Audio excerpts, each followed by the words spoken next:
Bon, alors aujourd'hui on va parler un petit peu du futur de la F1. Ouais, c'est un sujet que je voulais aborder avec vous parce que... Alors, je voulais pas faire cette vidéo sur McLaren tout de suite. Je voulais d'abord vous faire une vidéo sur le dossier V2001 de Michel Vaillant. Mais du coup, ce sera une deuxième vidéo que je ferai un peu plus tard. McLaren, hier, donc le 23 janvier, a sorti on va dire une espèce d'ébauche de ce que pourrait être un Grand Prix de F1 en 2050. Alors, avant qu'il y ait avant que tout le monde dise ouais, faudrait mieux qu'ils se concentrent sur 2019 avant 2050. Oui, c'est pas faux, mais là c'est la branche Advanced Technology, je crois. Non, je sais plus comment ça s'appelle. Apply Technology, McLaren Apply Technology, qui est donc une branche au même titre que je sais plus quelle autre branche. Bref, en gros, c'est une filiale de McLaren qui s'occupe de faire pas mal de choses, notamment pour la F1, mais c'est eux qui fournissent, je crois, les LED par exemple, ou ce genre de choses aux équipes de Formule 1. Donc ça, en fait, ça n'a rien à voir avec le développement de la voiture de la F1, qui est donc McLaren Racing, je crois. Bref, donc eux, ils sont penchés sur ce que pouvait être un Grand Prix de F1 en 2050. Du coup, ils ont sorti sur leur site un article qui est particulièrement long avec de très belles images, etc. On va pas revoir tout l'article en lui-même, mais il est extrêmement intéressant. Il y a des choses qui peuvent être effectivement, enfin, de mon point de vue, qui peuvent être effectivement réelles ou en tout cas se réaliser, et d'autres que je trouve peut-être un petit peu trop tirées par les cheveux. Et à mon avis, ça ira peut-être pas dans ce sens. Pour résumer un peu l'article, vous avez quelques bullet points, on va dire.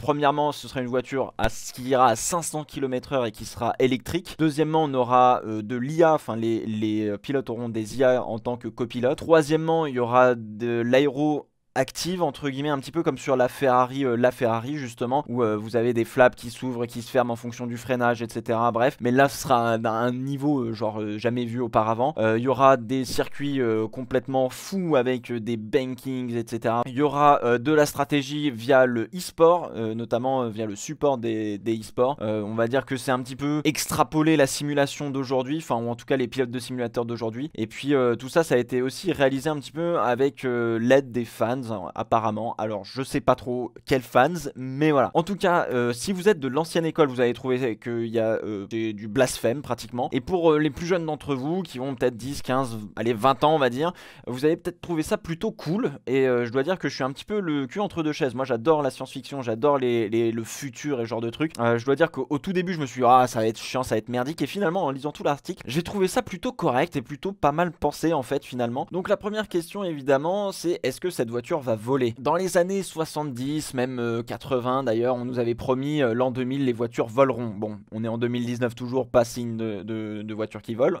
voilà. Mais en tout cas effectivement, le Grand Prix de 2050 ne volera pas. Les voitures ne voleront pas en tout cas. Je vous rappelle que 2050, pourquoi cette date là? Parce que ce sera le centenaire du championnat du monde de F1. Finalement le développement de la société sera pas sur les voitures qui volent, mais bien sur des voitures dans des tunnels, etc., comme l'a fait Elon Musk, ou même les hyperloops avec les métros qui sont enterrés, etc., et qui vont à 200, 300 km/h, ce que vous voulez. Donc au final, le futur se passera pas dans les airs comme on pouvait le penser dans les années 50-60, mais plus sous terre. Et finalement, ça a peut-être beaucoup plus de sens que ce soit sous terre que dans les airs, parce que dans les airs, bon bah, ton avion casse, bon bah, tu meurs malheureusement. Donc ça, il y a encore des choses à voir là-dedans, mais effectivement, le futur entre guillemets de l'automobile se passera peut-être vraisemblablement plus sous terre que dans les airs, et c'est pour ça que la voiture, en tout cas en Grand Prix, sera toujours en mode 4 roues, et puis sera par terre et non pas dans les airs. Donc ce qui fait l'essence un petit peu de cette voiture finalement, de cette MCLE, puisque c'est comme ça qu'ils l'ont baptisé, la MCL Extreme. La MCLE en fait aura un espèce de un châssis qui va être déformable avec la vitesse, un petit peu comme les ouïes de requin, vous savez, un petit peu comme les poissons. On va avoir des voitures poissons genre qui se rétractent comme ça pour aller plus vite, et puis en phase de freinage qui vont s'ouvrir. C'est un peu particulier, j'avoue que bon, ils ont pas fait d'animation 3D, mais effectivement ça peut être quelque chose d'intéressant. On a le DRS depuis maintenant quelques années. Maintenant je sais pas, la voiture paraît beaucoup plus, on va dire beaucoup plus simple comme ça, et la majorité de l'appui se fera par le fond plat, tout ce qui se passe en dessous de la voiture, comme c'est déjà beaucoup le cas aujourd'hui. Et donc il y aura beaucoup moins d'appendices aérodynamiques, de petites fioritures par-ci par-là sur le châssis en lui-même. C'est pas plus mal, ça donne un petit peu plus de simplicité aussi. Donc deuxième chose, ça va être l'IA. Alors on avait, ils ont dit l'IA en tant que copilote. Moi je me suis dit attendez les gars, on n'est pas en rallye, enfin le pilote a pas besoin qu'on lui donne une direction pour dire va à gauche, va à droite. Enfin voilà, c'est un pilote de course, de piste. Donc l'IA, qu'est-ce qu'elle vient faire dedans? En fait l'IA va être là pour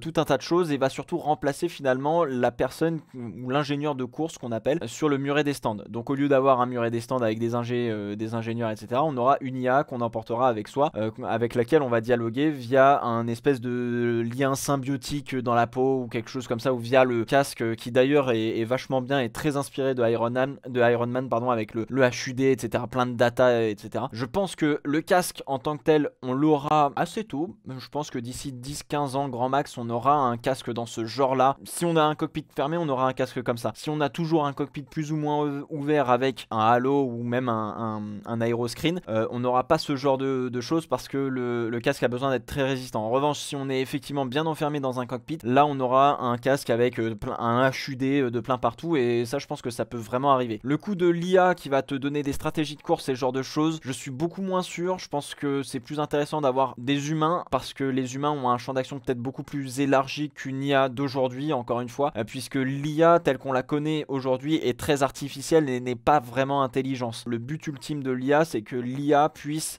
comprendre, ingurgiter une situation, comprendre des variations de situation, puisse comprendre cette espèce, vous savez, de zone grise qui est propre à l'humain. C'est juste qu'il y a des moments, des humains vont dire oui à ça et d'autres qui vont dire non à ça, et ça c'est propre à l'humain. Et le but du jeu, c'est que l'IA arrive à ce stade-là de compréhension. Seulement aujourd'hui, c'est encore beaucoup trop tôt pour dire ça. Je préfère que l'IA soit sur le muret des stands avec l'ingénieur et que l'ingénieur transmette l'information plutôt qu'elle soit embarquée avec le pilote, auquel cas je trouve que ça n'a pas énormément d'intérêt. Je pense que tout l'intérêt de l'IA, c'est d'être aujourd'hui plus sur de la compilation de données que l'humain peut lui-même juger bon ou pas de le donner au pilote, alors que là ce sera plutôt au pilote. Bon, après c'est leur vision, je sais pas si l'IA est une bonne chose ou une mauvaise chose, je pense pas que ce soit le truc le plus intéressant, ça fera partie de l'avenir. On arrive à la troisième chose, et là c'est peut-être celle avec laquelle j'ai le plus de divergence, on va dire, puisque McLaren voit en 2050 un véhicule 100% électrique en Formule 1, et je suis pas d'accord dessus. Zéro émission, oui, pas de problème, je veux bien que ce soit zéro émission, mais 100% électrique, je pense que c'est pas la bonne orientation que la Formule 1 doit prendre. Si vous voulez faire quelque chose de 100% électrique, vous avez la Formule E qui va être un très très bon moyen de développer ce genre de technologie pour la voiture de monsieur tout le monde. Mais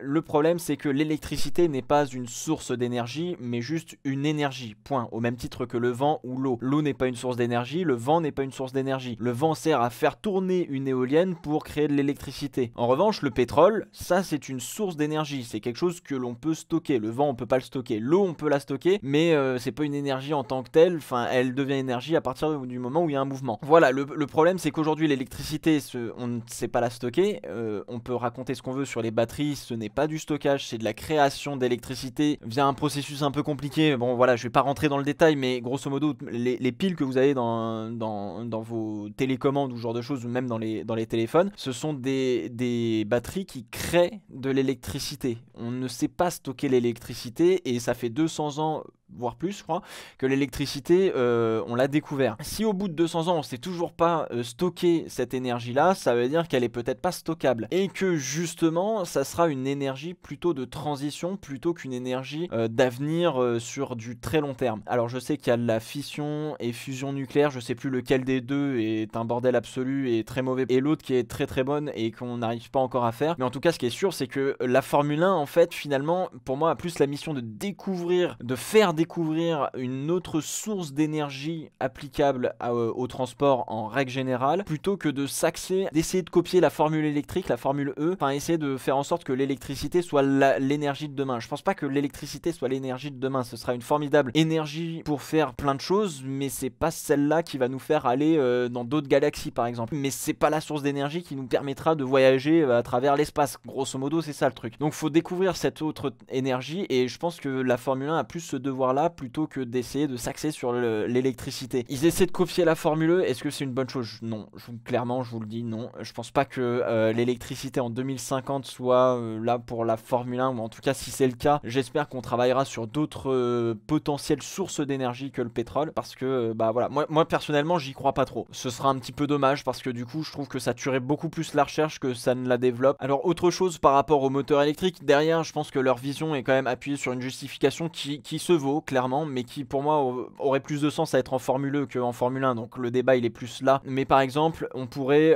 pour remplacer le DRS, à partir du moment où tu es dans une fenêtre suffisamment proche de la voiture devant toi, choper l'électricité que la voiture a devant toi pour ton propre usage. C'est un petit peu le même principe que l'aspiration ou que le DRS finalement, tu vois, c'est-à-dire que tu prends l'aspiration et t'essaies de dépasser. Bon là c'est un peu plus genre gaming entre guillemets, c'est un petit peu différent. Alors forcément en 2050 on aura des voitures qui peuvent se recharger très rapidement, déjà en 10 minutes grosso modo, non 10 à 30 secondes ils disent, donc autant vous dire que ça envoie du steak, et ce sera forcément sans fil, puisque c'est le gros problème de l'électricité, c'est qu'aujourd'hui on sait majoritairement ça se transmet via un câble et via un métal. Aujourd'hui on commence doucement mais sûrement à avoir justement des chargeurs sans fil par induction ou par contact ou frottement quoi. Je sais que Tesla doit travailler dessus il me semble, justement en projet de pouvoir recharger les voitures sans les brancher à une borne mais en étant sur une place bien attitrée et où l'énergie passe d'une plaque à l'autre plaque de la voiture quoi. Ça c'est très intéressant et vous allez voir qu'ils s'en servent dans un autre domaine qui du coup fait beaucoup de sens et qui fait que peut être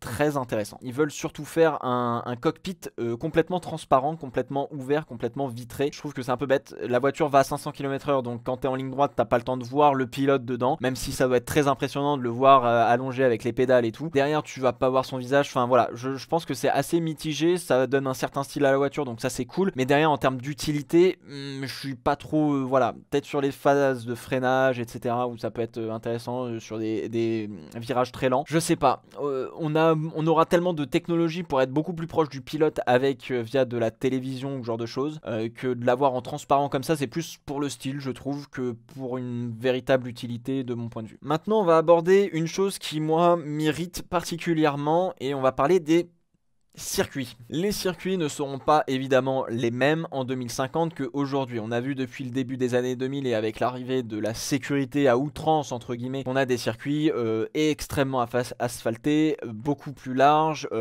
beaucoup moins à l'ancienne comme on le dit. Et aujourd'hui, alors ils se sont contredits dans le paragraphe, hein, ils ont dit on veut des wider racetracks, alors que non, je pense que les fans ne veulent pas justement d'avoir des circuits beaucoup plus larges, mais au contraire veulent des more sinuous. Alors effectivement, j'ai pas bien compris, je sais pas s'ils se contredisent ou si c'est une erreur dans leur article, mais effectivement les circuits seront beaucoup plus grands. Du fait que la voiture aille à 500 km/h, ça veut dire qu'il va falloir allonger les circuits. On va boucler Monza en moins d'une minute, ça a pas de sens d'avoir un tracé qui fait moins d'une minute en termes de temps. Et du coup ils ont dit tout simplement qu'on partira de Monza, du parc national de Monza, puisque le circuit est dans un parc national, on ira jusqu'à Milan, on fera un petit tour dans la ville et on reviendra au parc national. Donc grosso modo le circuit va faire 50 km, donc c'est comme si on avait la Nordschleife x2. 50 km je trouve que c'est un peu trop grand, ça va monter, ça va descendre, enfin vous voyez l'illustration parle d'elle-même, hein. Là il y a une énorme descente, enfin c'est les montagnes russes, on est sur un Hot Wheels, ça me paraît un peu ridicule certes,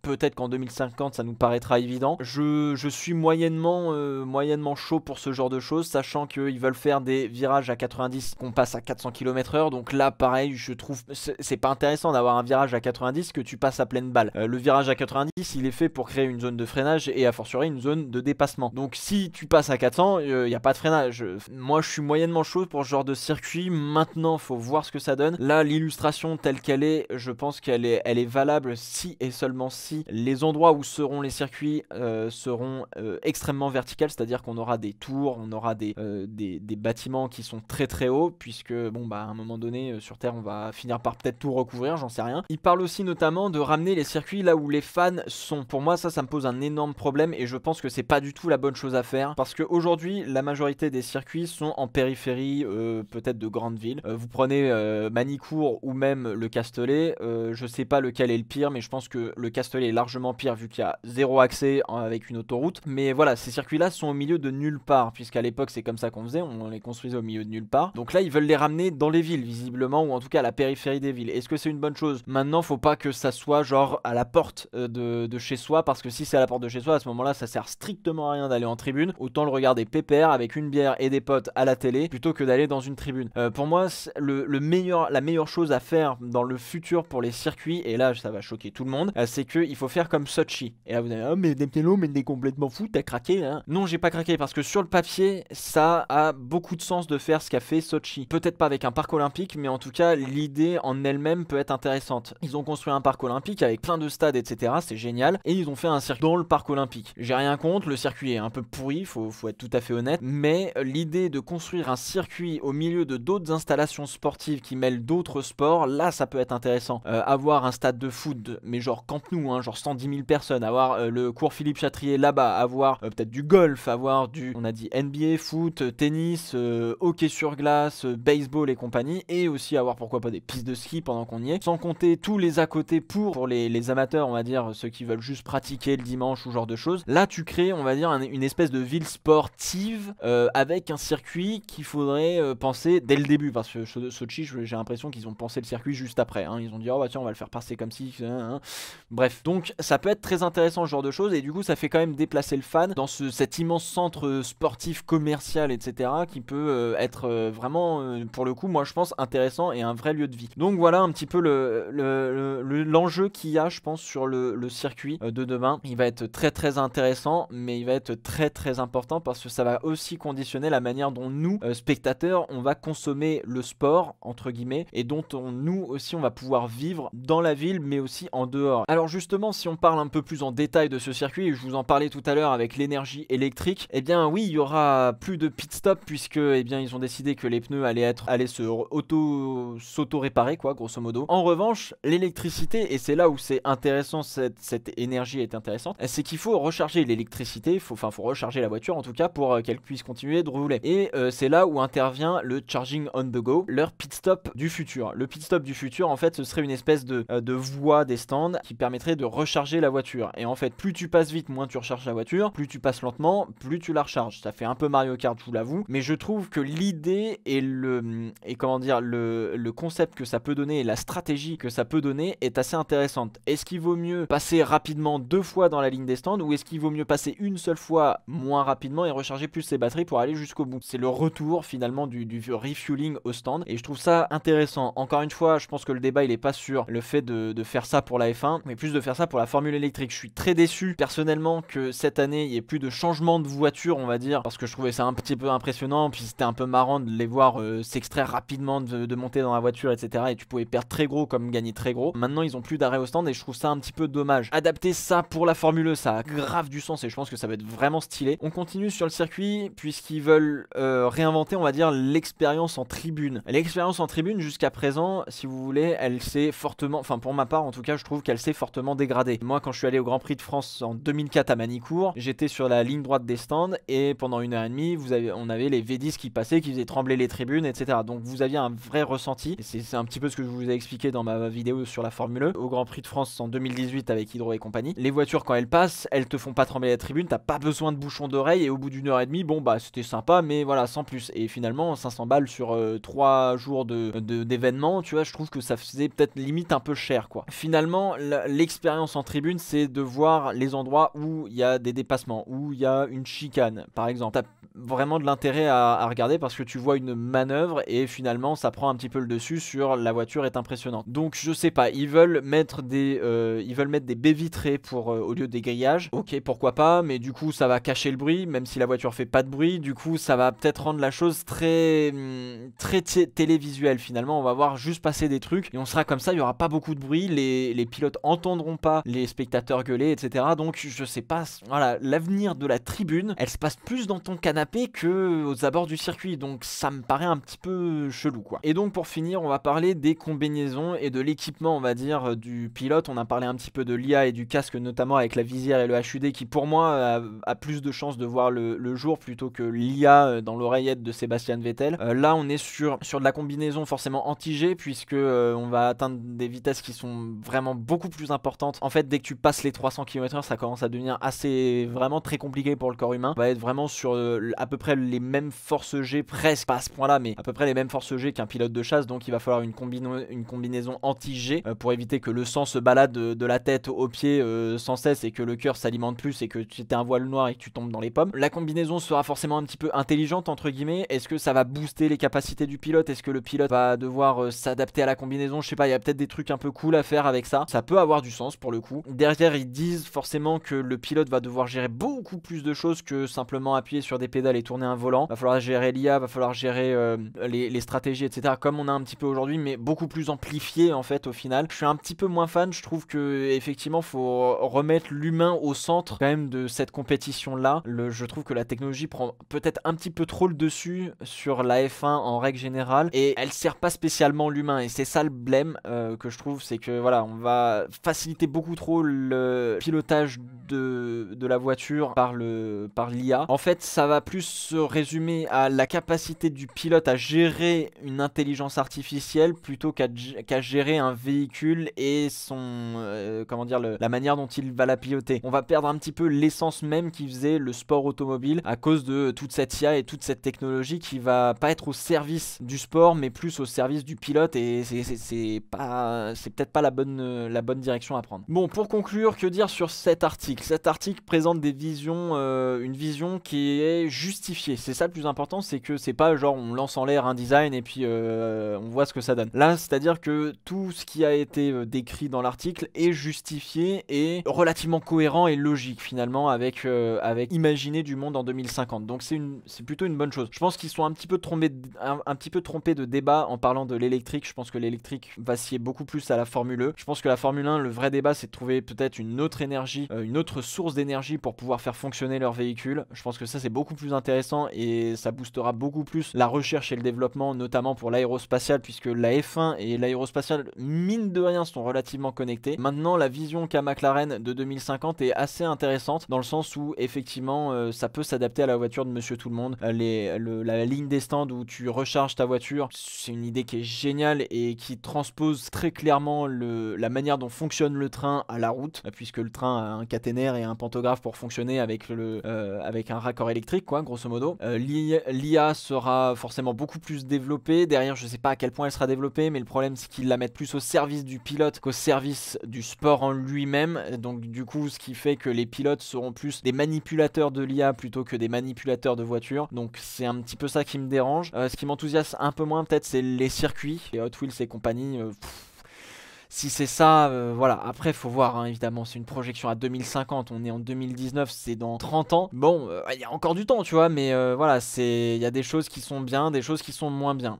Dites-moi ce que vous en pensez dans les commentaires de cet article, de cette vision 2050. Donnez-moi votre vision, vous, de ce que vous aimeriez voir. Alors, je sais qu'il y en a qui vont dire, ouais, retour au V12, machin, truc. Ouais, mais à un moment donné, mon pote, va plus y avoir de pétrole et va plus y avoir d'essence, donc ton V12, tu vas l'oublier. Mais en tout cas, voilà, c'est une vision du futur qui est assez intéressante. Et justement, je pense que dans la prochaine vidéo, comme je vous l'ai dit en début de vidéo, on verra le dossier V2001, non pas pour son histoire avec Michel Vaillant à poil, mais beaucoup plus pour les dernières pages qui retranscrivent l'imagination qu'a eu Jean Graton, donc l'auteur, d'un Grand Prix en l'an 2000. Quand il l'a écrit, il était en 1978 peut-être ou 1980, enfin bref, fin des années 70, et c'est marrant de voir la création, la créativité et l'imagination qu'a fait preuve l'auteur justement pour imaginer un Grand Prix en l'an 2000. Et vous allez voir qu'il y a plein de choses qui font qui sont incroyablement véridiques et qui sont vraiment réalisées, et pour le coup je trouve qu'il s'est pas trompé sur beaucoup de choses. Donc on verra ça dans la prochaine vidéo parce que j'ai vraiment envie de vous la faire, cette vidéo. Je pense qu'elle est vraiment intéressante. Voilà, n'hésitez pas à me dire ce que vous en pensez évidemment en commentaire, et puis d'ici là, portez-vous bien.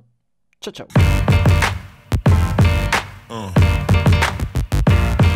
Yeah.